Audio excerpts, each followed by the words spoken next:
One thing that never fails to terrify me is when someone goes missing in the woods, and that's what happened to this Boy Scout. But this isn't just a typical missing person case, because after he disappeared, his fellow Boy Scouts went looking for him, and they all heard this strange whistling deep in the forest. They thought it was their missing friend, but it wasn't. And to this day, that whistling and who or what it came from has never been explained. They also reported seeing members of a sect walking through the woods in the middle of the night, right before this little boy disappeared.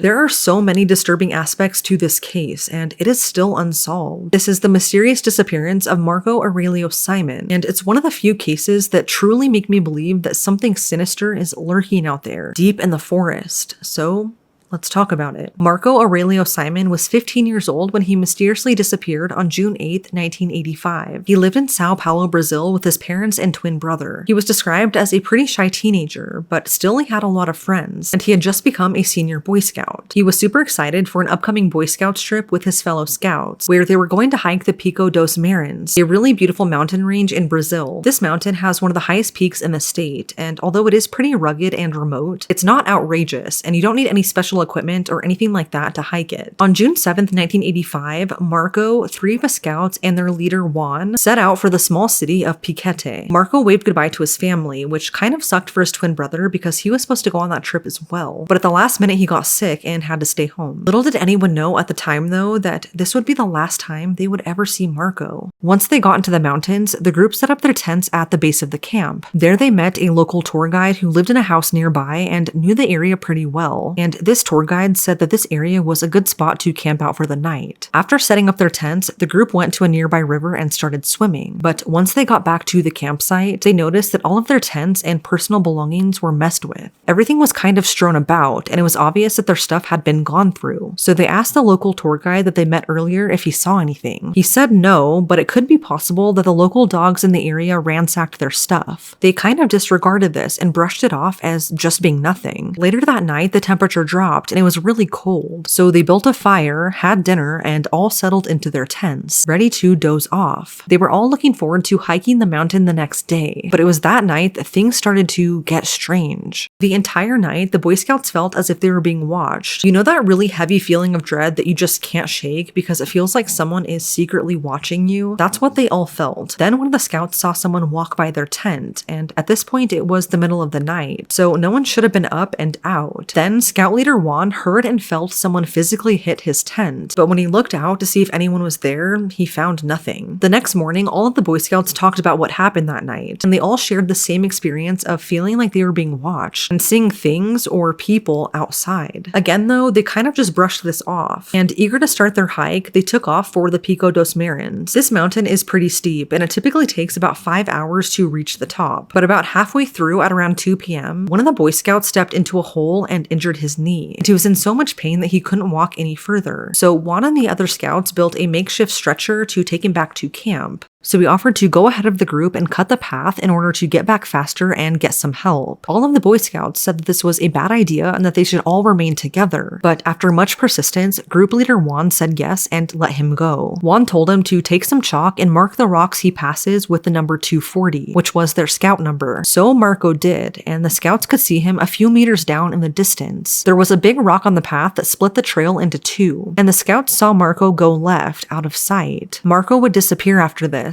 and what happened next has never been explained. As the group started down the path, they saw 3 rocks with the number 240 written on them with chalk, and when they got to the fork in the path, they all wanted to go left because it was clear that Marco had gone left, and if they did go left, it would have been a much faster trip back to camp. But for some reason, Juan insisted they go right. He tried telling them that going left would be too hard carrying someone, and not to worry because the paths would loop around and meet up ahead, and that they would see Marco at the end of the path. But this was not true, and the paths did not loop together. So why he said that, no one knows. The boys said they should follow Marco's path, but with Juan being the leader, they were forced to go right. This path took way longer, and they didn't reach their camp until 5 a.m. the next day, and by then it was freezing out. There, they hoped to see Marco at the campsite, but instead they only found his backpack, which was open and in disarray outside of his tent. This was odd to the scouts because before they left, they all left their backpacks neatly closed inside their tents. Seeing as though Marco was nowhere to be found, it's never actually been proven if he made it back to the campsite or not, or if he was the one to do that to his backpack. Juan went back into the mountains to search for Marco, and he looked for about 5 hours, but when he still couldn't find him, he was reported missing to the police. For the next month, police, along with over 300 volunteers, searched the mountain for Marco. This included military police, search and rescue, tracking dogs, and even helicopters, but not a single trace of Marco was ever found. And this was an intense search too, one of the largest ever conducted in the country, but still nothing was found, not even his clothing or any of his gear that he had on him that day. But this is where things start to get really disturbing. So on the second night of the search, all of the Boy Scouts that were with Marco that day were camped out near where he went missing, since they were also helping in the search. They were all about to fall asleep that night when they started hearing this really strange whistling coming from deep in the forest. Since they were all Boy Scouts, they figured that this could be Marco whistling to try and get someone's attention. So they all went to where this whistling was coming from. And when they got there, 3 big blue flashes lit up the area. And according to them, it looked like it was coming from the sky. They were all freaked out, but they still tried calling and whistling for Marco, but they never got a response. And to this day, Marco remains missing. Although we don't know what really happened to him, there are a few theories, some wild, some not. Theory number 1 is that he was abducted by extraterrestrials. I know this sounds crazy, but a lot of people back then thought that this was a real possibility, even his own parents. I guess this mountain region is known to have a lot of magnetic power, and with the whistling and blue lights in the sky, some think that he could have been abducted by aliens. Theory number 2 is that Marco was kidnapped by a sect in the area known as the Blue Butterflies. I can't find much of anything on this sect, but the local tour guide who lived in the area and interacted with the scout group that day did report seeing members of this sect walking through the woods in the middle of the night, right before Marco disappeared. But as creepy as this sounds, police found no evidence linking this group to Marco's disappearance. Theory number 3 is that Marco was kidnapped by an older woman. I guess a local boy saw Marco after he disappeared in a truck being driven by an older woman. The police were able to track this truck and woman down in a neighboring city, and so it turned out that this did exist and was real. But on the day of Marco's disappearance, the truck never left the city, and so this was ruled out. Theories number 4 and 5 are that Marco was either attacked by a wild animal or simply just got lost and succumbed to the elements. But there's no evidence of this either. No sign of blood or torn clothing, just nothing. Locals in the area do say though that it would be hard to get lost, because although it is rugged terrain, you can clearly see a city off in the distance, which if you got lost, you could easily get to. And of course, the last theory is that Scout leader Juan had something to do with it. He did become a suspect early on in the investigation, but police found no evidence that he had anything to do with Marco's disappearance. He was found to be more irresponsible, if anything, although some things don't add up with him. It's odd he insisted they take a different path than Marco that day. If Marco had gotten back safely and found help, it would have been hard to find the group if they were on a completely different path. Juan was also reportedly expelled from another scout group in the past for misconduct, and it's weird that he went alone to look for Marco for 5 hours before reporting him missing. Another odd thing that I wanted to mention about this case is that on the same day that Marco went missing, his family was on a ranch in a completely different city. But out of nowhere, his mom got a really horrible feeling that something bad happened to Marco, so much so that she made her family go home early because of it. She then reached out to Scout leader Juan's family, since they knew each other, to see where exactly the group was at. This was hours before Juan even reported Marco missing. And it's just crazy to me that a mother's intuition can be so strong. Sadly, she died in 2015 without ever knowing what happened to her son. The Boy Scout who was injured on that trip grew up to become a police officer who specializes in missing person cases, because Marco's disappearance really affected him. This case was closed in 1990 as no evidence has ever surfaced, but it's now been 40 years, and whatever happened to Marco in those mountains remains a mystery.